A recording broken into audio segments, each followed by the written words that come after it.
Love listening to Thinking in English? I think you would also love listening to Simple English News Daily, the sponsor of today's episode. Simple English News Daily is a daily summary of the most important news happening around the world every day. And the best part, it is recorded in intermediate English. Want to improve your English listening skills? Interested in current affairs and the news? Listen to Simple English News Daily. It is a great way to stay up to date with world news while also practicing English. The podcast is just 7 minutes long and uploaded every weekday. So Monday, Tuesday, Wednesday, Thursday and Friday you will have a new episode to listen to. You can find Simple English News Daily by clicking on the More Like This tab on Spotify, clicking the link in the episode description, or by going to send7.org. Hello, I'm Tom Wilkinson, and welcome to the Thinking in English podcast, a podcast for intermediate to advanced level English learners. Imagine you are the leader of a country. How do you improve your international reputation? How do you make friends and gain influence? Countries around the world have tried a lot of creative approaches, but perhaps my favourite approach is Panda Diplomacy. What is Panda Diplomacy? How did it start, and is it ending? Let's discuss these questions today. You can find the full transcript for this episode for free over on the Thinking in English blog. Here is today's vocabulary list. Diplomacy. Diplomacy. The conduct of international relations and negotiations between countries to maintain peaceful and productive relationships. For example, the country is trying to use diplomacy to improve its international reputation. Soft power. Soft power. The use of attraction and persuasion to influence others, as opposed to coercion. For instance, the UK's investment in English language education is an effective use of soft power. Coercion. Coercion. The practice of persuading someone to do something by using force or threats, as in, the diplomatic community condemned the use of coercion in the negotiations. Lease. Lease. To allow, temporarily, the use of something in exchange for payment, as in, the zoo leased 2 pandas from China. Goodwill. Goodwill. A friendly and cooperative attitude or disposition. For example, the exchange of gifts between the countries was a symbol of goodwill. Ambassador. Ambassador. A diplomat representing their country and promoting its interests abroad. As in, the ambassadors played a crucial role in facilitating communication and building bridges. Normalization. Normalization. The process of improving diplomatic ties between countries. For example, the normalization of relations between the neighbouring countries resulted in increased collaboration, partnerships, and cultural exchanges.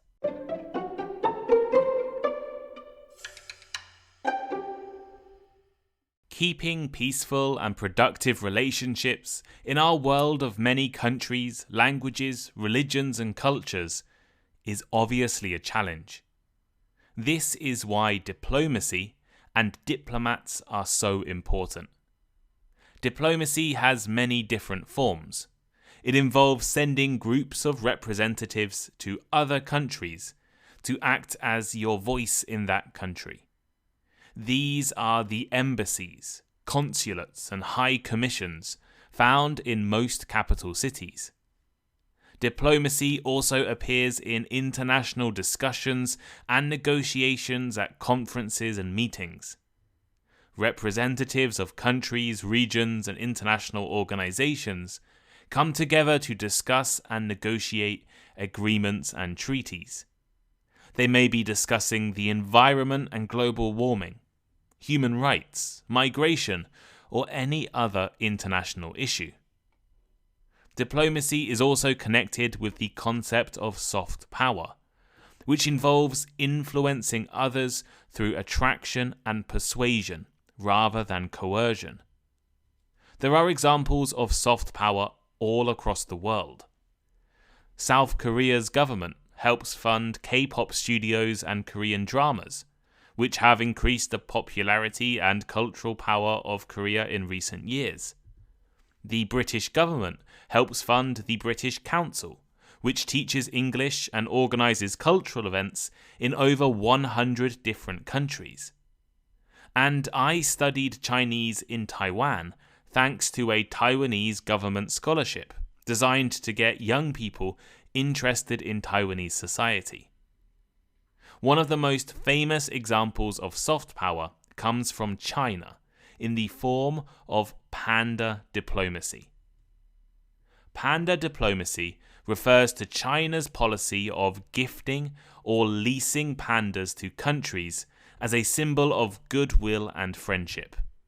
Rather than relying solely on traditional political or economic strategies, China turned to the adorable black and white bears to strengthen their international relations. Giant pandas are more than just cute and cuddly creatures. They are considered one of the key symbols of China and the country's national animal. They also hold significant symbolic value, often representing peace and harmony. The choice of pandas in diplomatic exchanges is based in the belief that their gentle nature and charming appearance can help overcome cultural gaps and create positive connections between nations. For decades, key political decisions or treaties involving China often coincided with the gift or loan of a panda.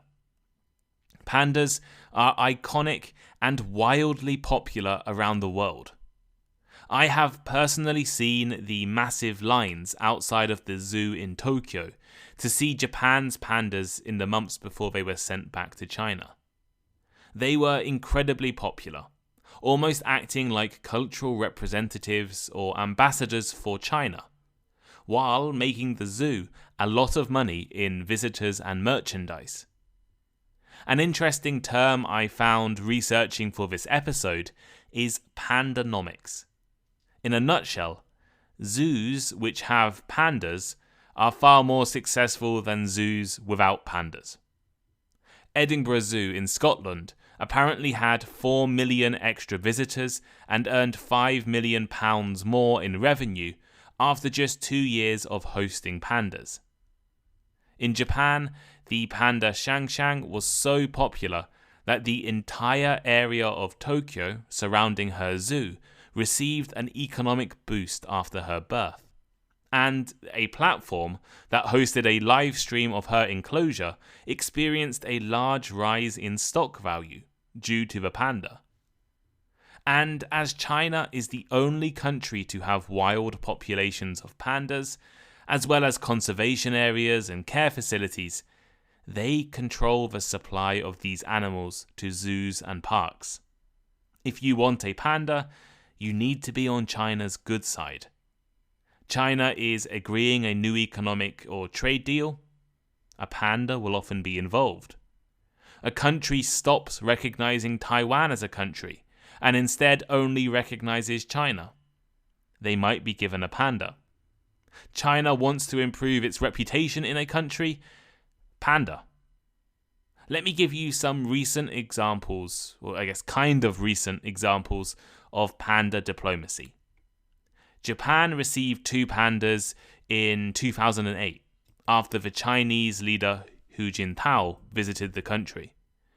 Hu Jintao wanted to promote friendly relationships between the 2 Asian nations.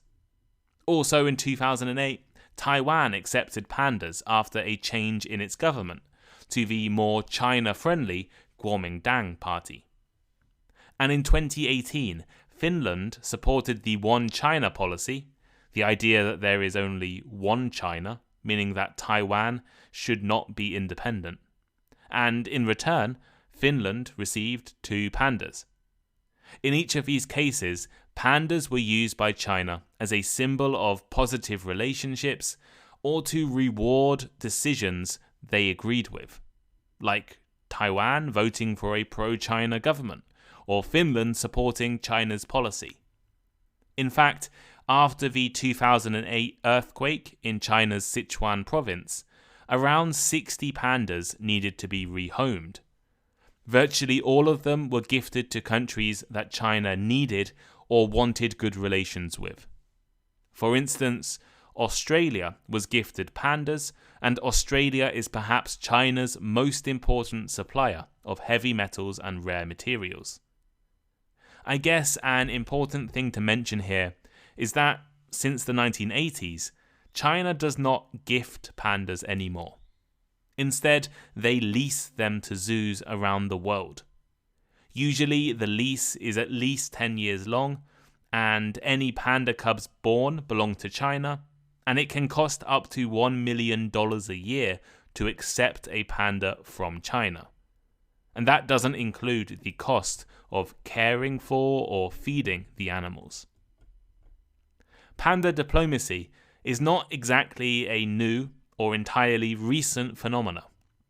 Apparently, during the Tang dynasty, so over 1,000 years ago, records suggest that Japan was sent white bears as a gift from the Emperor of China. Experts now suggest these white bears were giant pandas. The modern tradition of using pandas as a diplomatic tool began during the Second World War.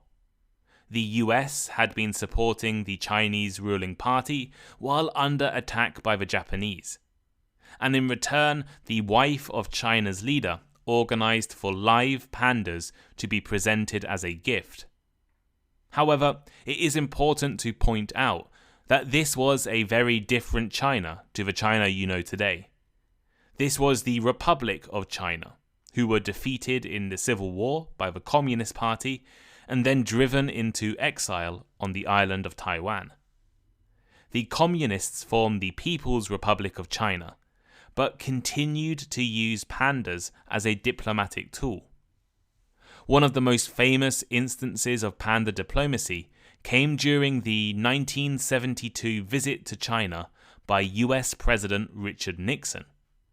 This visit was the first by a US president to the People's Republic of China and was the key point in the normalization of relations between the US and their allies and the People's Republic of China. In 1949, the Chinese Communist Party had successfully gained control over the mainland of China and driven the ruling Kuomintang party to the island of Taiwan. However, most Western countries still recognized the Kuomintang as the rightful rulers of China. This meant that most countries saw the island of Taiwan as the real China, and the UN had Taiwan as one of its 5 core members. Nixon's visit symbolized the change in this policy. It was an important political event in which China began to be recognized as the real China, and it also coincided with lots of cultural diplomacy and exchanges. Mao Zedong, chairman of the Chinese Communist Party, offered to send the United States 2 pandas during Nixon's visit. The pandas were received later that year. Millions of visitors traveled to see them in their first year in the US, and this event was widely viewed as a massive diplomatic success for China. Soon after, the British Prime Minister visited China and also asked for 2 pandas. And 2 were sent to London almost immediately. The UK's pandas inspired the iconic logo of the World Wildlife Fund. These early examples of panda diplomacy all involved the gifting of pandas to other countries. Alongside Britain and the US, allies of China including the USSR and North Korea also received gifts, as did the likes of Germany, Japan, France, Mexico and Spain. In the 1980s, China decided to stop giving away giant pandas. Instead, they moved to a system of loans and leases. Zoos around the world can pay to host a pair of pandas for around 10 years. But China will still own the animal and any children it produces. Right now, there are around 65 pandas loaned to 19 countries around the world. Despite this, articles have been written in various newspapers claiming that panda diplomacy is over. Why? For the first time since the 1970s, the US National Zoo in Washington, D.C. has no pandas. Tian Tian and Mei Xiang, a panda couple who first arrived in Washington in the year 2000, will return to China in the next few weeks. And there are no signs that they will be replaced. Panda leases in Scotland and Australia have also come to an end with no extensions or replacements in recent years. And 4 of Japan's pandas finally returned to China earlier this year after delays in their repatriation. As of now, the future of panda diplomacy remains uncertain, and there are signs that it may be undergoing significant changes. The trend of not renewing these zoos' leases suggests a potential shift in China's approach to sharing pandas with Western zoos. Some people are calling this change in policy punitive panda diplomacy, suggesting it is a possible response to the diplomatic tensions between China and Western countries, particularly the United States. The panda recall may be linked to deeper political tensions, such as the disagreements between the US and China on issues like sanctions, semiconductors, drug concerns, and suspicions about Chinese ownership of social media platforms. If pandas are supposed to be the symbols of friendship and cooperation between China and other countries, there seems little point in allowing countries with very anti-China politics to keep the animal. For example, Britain, Australia, and the US have all lost pandas in recent years, and are all countries that have criticized China and restricted Chinese business. On the other hand, the Middle Eastern nation Qatar, who have been a much better friend to China recently, received 2 pandas just last year. This could be a sign that China is now switching its focus to forming relationships, friendships, and agreements away from Europe and North America. Moreover, the recall of pandas from zoos could be a strategy for China to renegotiate and plan a new form of panda diplomacy going forward. Now, this episode was supposed to end here, but then as I was finishing my research, Chinese President Xi took a trip to the United States and met with US President Joe Biden. And in his speech on November 16th, Xi said the following: "We are ready to continue our cooperation with the United States on panda conservation, and do our best to meet the wishes of the Californians so as to deepen the friendly ties between our two peoples." Could pandas be returning to the West sooner than experts thought? Is panda diplomacy really over? I guess we'll have to wait and see.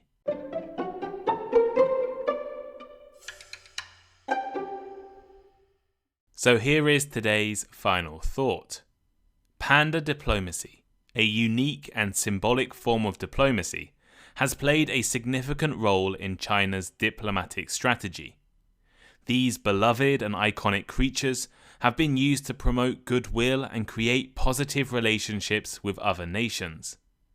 Over the years, the tradition of gifting pandas has evolved into leasing to zoos across the world. But recent trends suggest a potential shift. The recall of pandas from Western zoos raises questions about China's diplomatic intentions amid geopolitical tensions. Despite speculations about the end of panda diplomacy, recent statements from Chinese President Xi hint at a possible revival, leaving the future of this adorable diplomatic practice uncertain. But what do you think? Should pandas be used as a diplomatic tool? What ways does your country have of improving its reputation around the world? I come from the UK.